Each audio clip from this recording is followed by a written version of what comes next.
Hello, hello, my fertility warriors. Welcome back to the Fertility Confidence Podcast. I hope you guys are having a beautiful August so far. It's been really hot here, like gross hot, very humid for Southern Ontario. We're finally getting a little, I feel like, reprieve this week in the humidity, which was great. The kids were at camp.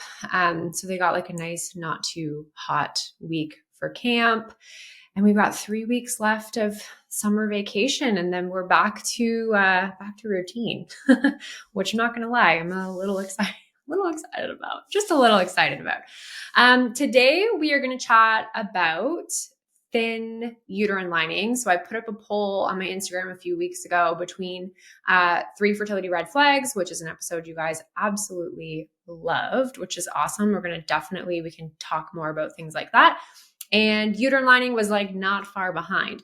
And it's something that there has to be an episode about it that I just cannot find because it's titled something funny, because there's just no way we haven't talked about it. So if this is a repeat, I apologize for those of you that are like, I've already heard her talk about this, because I could not find it. And I was just flabbergasted, truly, because it's something that we talk about with our clients every single week. It is a question that comes up inside the Fertility Confidence Method community every single week. And I felt like the early part of 2024 was like the lesson in thin lining for me. Like every client that was going through the IVF or IUI process that was getting monitored and had these values and numbers really handy, their lining was not thickening. And we were always like, WTF, like, why is this happening? What is going on? It's also something that was like coming up in discovery a lot, that we were like, okay, interesting. Here's a potential big roadblock. Let's work on this. And then we're seeing subsequent pregnancies come after treatment, which is really exciting. So it's a hot topic in my world. And I think it's something that women Google often because we're all very concerned if our menstrual flow is normal, right? And if it's anything lighter than what your girlfriends or the people you compare yourself to, if you share period conversations with friends and loved ones, it is an automatic like ding, ding, ding, alarm bell in your head thinking like, I'm not normal, something's wrong. So I want to unpack all of that today. And before we get into that, just a quick thank you to our podcast sponsor, Needed, an amazing company that's putting out wonderful research-based products. I personally am really loving their powder prenatal for our clients. It is a high dose. If you're someone that does not have a wide variety of food in your diet, if you are a little bit of a picky eater and we're not potentially getting all of the great, amazing nutrients that we need, having a higher dose prenatal is not a bad idea.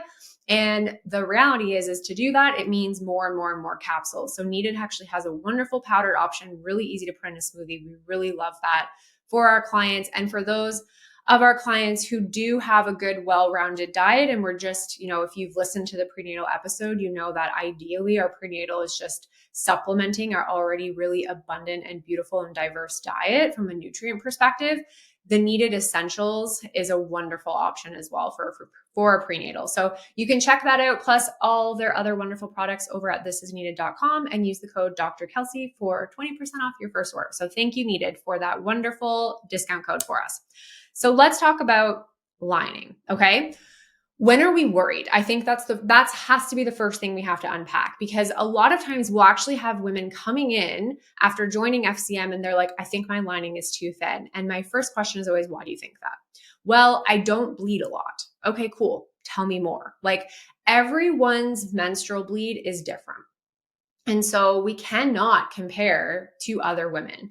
And the really interesting part too is like, what is too light for me might actually be adequate for you. Everyone's kind of baseline set point is different. Also, it's very subjective. Heavy, medium, light bleeding is very subjective. This is a very hard lesson that I learned in private practice when I was a young practitioner, because I would just ask people, what's your period like? Is it heavy flow, medium flow, light flow? Like, tell me about it. And they'd be like, oh, it's heavy for a day or two, and then it tapers off. Okay, cool. Then one day I had someone come in, she was sitting in my chair, and she was in because of period complaints. This was before I was just solely a fertility practitioner. So I did a lot of general women's health. And she had very, very heavy, painful periods. And so I was like, okay, describe to me what is heavy for you? And she's like, oh, it's just so heavy. I feel like I'm constantly changing my tampon. Okay, cool. So you use tampons, super regular, what kind of tampons do you use? She's like, I use regular tampons and I probably have to change it 3 times a day. And it took all of my professionalism to not be like, that's it. Because to me, that wasn't heavy, right? Like to me, that was very normal bleeding, but it felt heavy to her.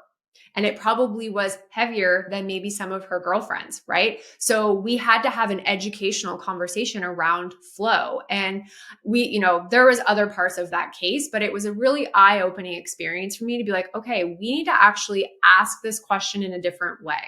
So that's when I started asking people, what kind of protection do you use? Do you use a cup? Do you use pads or do you use tampons? Okay, they'll describe to me what they use.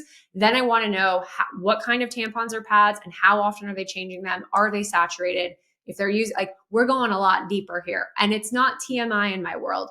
I still laugh when we have women coming in. So every day we run an office hours in FCM. So you can come in and get your questions answered.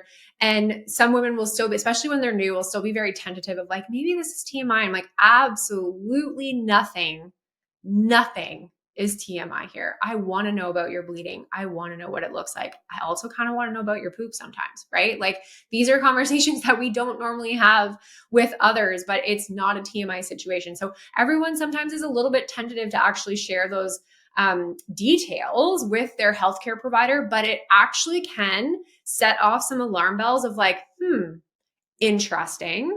Let's actually dig a little bit deeper here, perhaps. So we want to know, when are we worried? We need to first understand, what is your flow like and what would we expect for like an average flow? So a really common question and complaint that I get is that my flow's not long enough. So women saying, I really only bleed for like 3 days and then it's done. Obviously something's wrong. Obviously I have thin lining, but the reality is that's not the case. You might just be someone who's blessed with a shorter period. Then we have the people that are like, my period's really long, something must be wrong. And unfortunately, like that also isn't pathological, right? So you might be someone who only bleeds for a couple of days and then it sort of tapers off.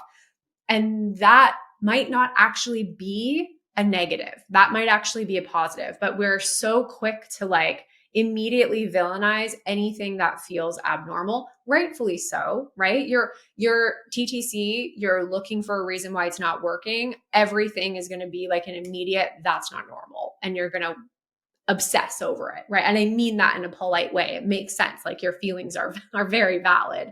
We're going to sink our teeth into anything that could potentially be the roadblock. So when I get concerned is if someone says, okay, I really only bleed for like 1 or 2 days. Okay, what's the bleeding like? If you have 1 or 2 days of like fairly heavy flow, I'm less bothered by that. But if you have 1 or 2 days where you're like, it's kind of just like brown, spotty, like I really only need 1 pad, 1 tampon in the day, I'm concerned about light flow. Okay. So then the next step is it actually thin or not? So if you are someone who has, we call it scanty, that's how we learn in traditional Chinese medicine, a scanty bleed, a lighter bleed, a bleed that doesn't really have heavy flow ever, or it's very short and truncated and also not heavy, then we want to actually assess, is it a lining issue? Because some women just have short, medium flow, light flow bleeds, and that's actually adequate for them. So there's 2 things we want to do. Okay. First, we want to actually look at your estrogen. If you've followed the podcast along, we've talked a lot about hormones and proper hormone fluctuation. We talk about this for an entire day inside our bootcamp experience. It's really important, I think, to understand how your hormones are playing a role so that you have more information with what do certain signs and symptoms mean or potentially mean in my body? And where could they guide me on my journey of further testing? So in the early part of your cycle, your estrogen is dominant. In that follicular phase, we want estrogen to rise up, hit a peak. It's going to drop. It's that drop that triggers ovulation. But in that first rise, it is doing two things. It is stimulating cervical mucus production from the cervix. So we want that stretchy, fertile, egg white looking mucus around ovulation. That's really important. And it's getting the lining ready. It's thickening the lining. So one of the root cause issues of thin lining is low estrogen or poor estrogen fluctuation through that cycle. So if we're someone who has a bit of a shorter bleed, then we want to actually figure out why that's happening. And estrogen might be part of the problem. And we're going to talk about some other pieces when we talk about treatment. So we want to check ideally your day 3 estradiol. Day 3, 4, or 5 is okay. If you are on any sort of fertility treatments, if you're on letrozole, Clomid, any sort of gonadotropin, we would want to do that testing before starting that medication, which typically would be maybe we'd have to do day 2, or in a cycle where you're not doing medication, because obviously those things are going to impact your estradiol. If you were on medication in the cycle prior to testing, you also can have a bit of a weird estrogen abnormality in that cycle. I call it rebound estrogen, where sometimes it's really high, sometimes it's really low. And it's within normal for your body to just have a bit of a what the heck moment after being medicated, especially if it was medicated for many cycles in a row. So just keep that in the back of your mind. So we want to check your estrogen. And then we also want to do an ultrasound. Truly, the only way to know if your lining is thin is to check, right? So we need to have an ultrasound. In a perfect world, we're timing that ultrasound in and around ovulation. Ideally, a couple of days before would be fine. I usually say if we can get it done sometime between day 10 and day 14, at that point, we want to see it somewhere between 7 and 10 millimeters, right? Or centimeters. Oh my gosh, my brain just stopped working. I will go with centimeters. No, yes. No, I'm going millimeters. I'm going millimeters. We're going 7.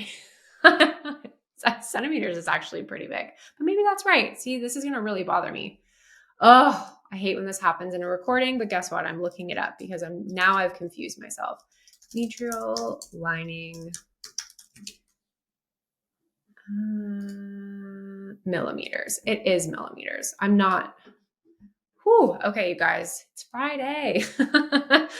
Oh, that was embarrassing, but we're going to leave that in because we all know that I don't redo things. So 7 to 10 millimeters is what we're looking for in and around that timing. Now, your lining is going to continue to thicken even after ovulation. Progesterone does help to thicken that lining.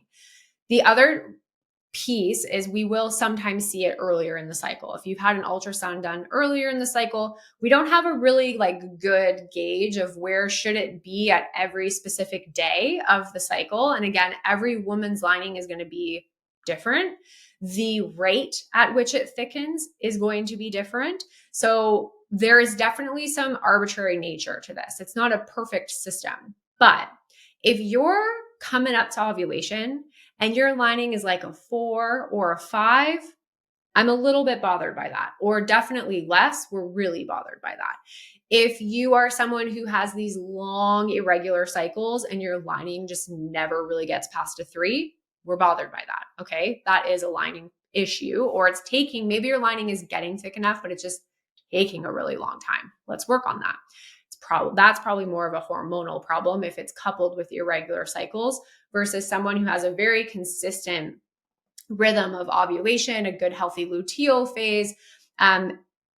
Then we're concerned about, okay, the follicle is doing its job. The follicle is getting mature and ovulating, but the lining isn't keeping up.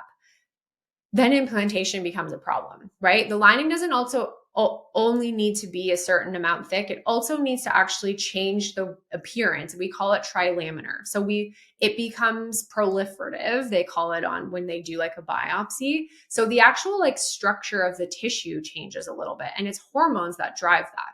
So we need to see both of those things. We need to see that it's trilaminar and that it's cushy enough for the embryo to actually do its job and get in there and have a nice little home. So you can have a beautiful 10 millimeter trilaminar lining and maybe only bleed for 2 days. Like that's perfectly within the realm of normal. And once we can prove to you that your short period is not a problem, then we're like, you're one of the lucky ones. Like, let's actually celebrate this. It's not a problem, which is great. So this is where the ultrasound can really just give you peace of mind. Just regardless of where you're at in your journey, this is something that makes a lot of sense to do and make sure that it's part of the assessment of physical issues when it comes to potentially not conceiving. So we need to get this done. It's on my list for all of our clients. And sometimes we have clients who are like, oh yeah, I had an ultrasound. They told me everything was fine. And when I read the report, they don't even make a comment about lining. And it's like, well, they didn't even do a very thorough job of telling us like what's going on. We also don't really want to see an ultrasound like day 1 or day 2 when the lining is going to be very thin normally because you've just had a shed. We also don't want to see your lining late luteal because we don't actually have a research basis of like, what should it be really doing around that time frame? So there is a window of opportunity from a testing perspective that we need to hit. So you've had your testing done. Your lining is legitimately thin. Okay. Now what? There's a few things we need to think about. So in a perfect world, you've already checked your estrogen. When your estrogen is low, that can impact your lining. So we want to look at how do we increase your estrogen? We tackle that with herbs. We tackle that with, do you have the right building blocks to make hormones? So I'm talking nutrition. Are we managing your stress? We're really working on those foundational pieces, and then we're stacking treatment on top. The other piece is actually having those building blocks, like I just said. So your body makes hormones from healthy fats, cholesterol actually. And we're all probably in and around the same age demographic, like give a decade space around. And so we grew up hearing like cholesterol is, this is when margarine became like the most important thing. I think every house ate margarine for many years because like butter is bad, because cholesterol is horrible and it's going to, don't eat eggs, like all these things. But, and like the low fat movement. And unfortunately it did women especially a huge disservice because we need fat to make hormones. And so if we're not eating enough healthy fats, especially, and actually getting some cholesterol, our entire hormonal cascade suffers because our body doesn't have the building blocks to actually do what it wants to do. And then we're having these low kind of hormonal issues. And if we're giving supplements and we're giving herbs, but the building blocks still aren't there, your body still can't do it, right? Like if you're giving someone, or you've read on the internet that like, if you need to boost your estrogen, you should take black cohosh, but then you're still depriving yourself of calories and fats and protein, and you don't have the building blocks to actually make any estrogen, the herbs aren't actually going to be able to do anything for you. So that foundational groundwork becomes vital to really make a big impact. And looking at your nutrition habits is so important, and breaking some limiting beliefs of like what is healthy is usually something that has to happen. And sometimes we don't have issues with fat, but in terms of getting enough, it's about getting too much of maybe the fats that aren't that great for you. So we have to make a shift into like, how do we actually swap in some healthier options, but keep the fat there? Are you getting enough protein? Because again, if our body doesn't have the building blocks to do all of its basic functions, it's not as concerned with making hormones. It's more concerned with blood flow and breathing and keeping your brain happy and a lot of other like secondary things, i.e. reproduction, sort of take a back seat. So we really want to make sure we're giving our body the building blocks. We can also kind of like plop stress in here as well, from the idea of, again, if your body is in a constant sympathetic overdrive state, then it's just concerned about keeping you alive. And if it's just concerned about keeping you alive, reproduction again falls very low on the totem pole of what your body actually needs to do in a day. it's like the last thing on the list, even though it's the first thing on your list.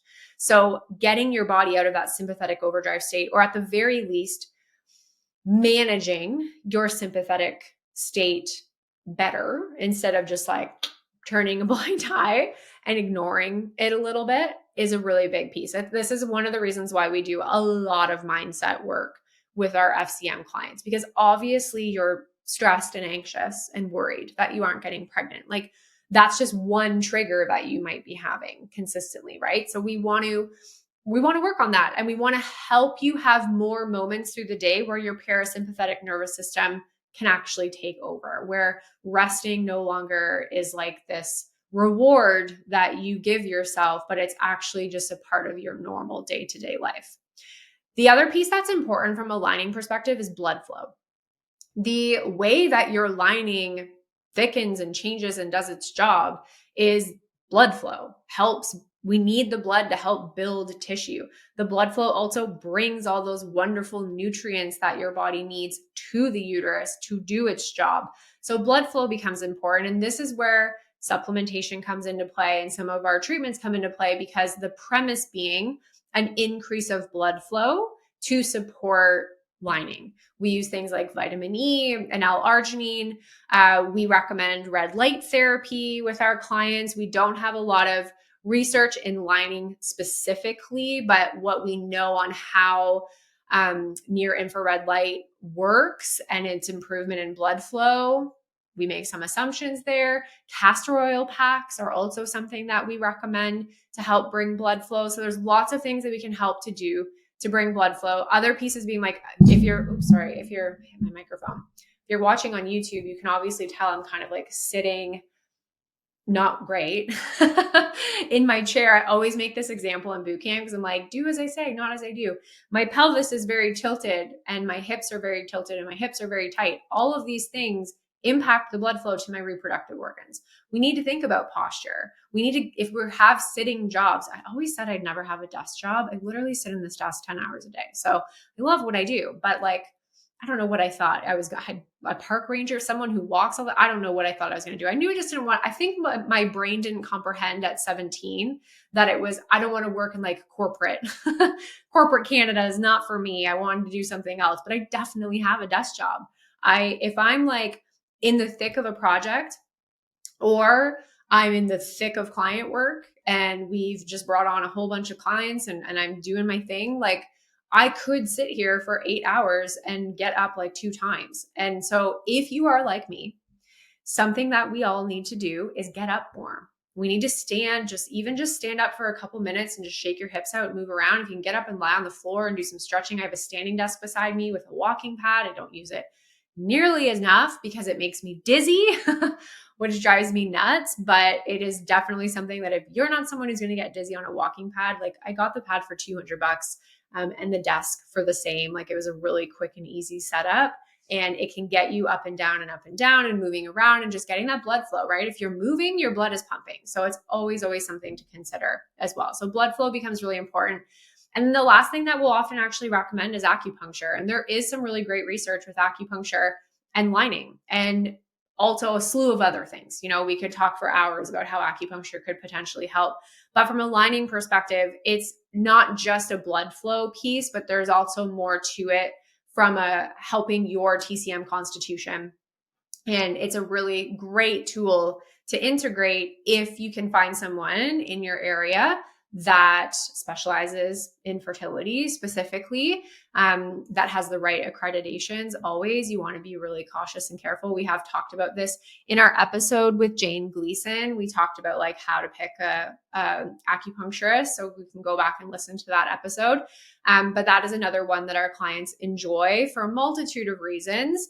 But from a lining perspective, it can be very, very helpful. So there's lots of options is the thing. What I find is everyone's body responds a bit differently. So it's sometimes we have to find the right combination of things for you. Some linings, very easy.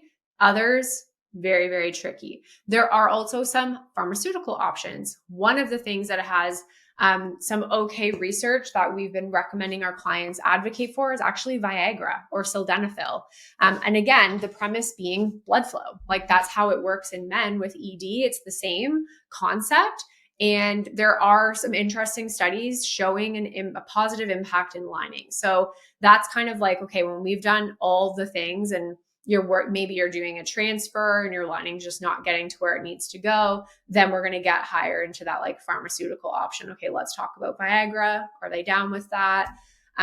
The other thing they'll often do in transfers is just pound you with estrogen, really, but there is an upper limit of that. There's only so much we can do and take before A, you are literally feeling like you're going crazy, and B, it just actually becomes too high. And now we're having other issues or having to cancel for other problems. So there often is a bit of a finding the right combo kind of like adventure when it comes to lining, which can be very frustrating as a practitioner and as a human who has the thin lining, because it's not as easy for me to be like, okay, this is what you're going to do X, Y, Z, and it's going to work. It's not always like that. So it can get very frustrating. And like I said, the first thing to do if you're like, I think this is me, and you've Googled and Googled all about your lining, and maybe you're even already taking stuff because the internet told you to, because you assume you have a thin lining, I cannot encourage you more to just go and get an ultrasound done. And I say that also knowing that it's easy for me to sit here and say that, and it's not always as easy to actually get that requisition from your practitioner that you're working with. But if they won't give it to you, ask somebody else. Like this is just something that is going to hopefully give you peace of mind. Either it comes back and you're like, oh, my lining's actually great. Okay, cool.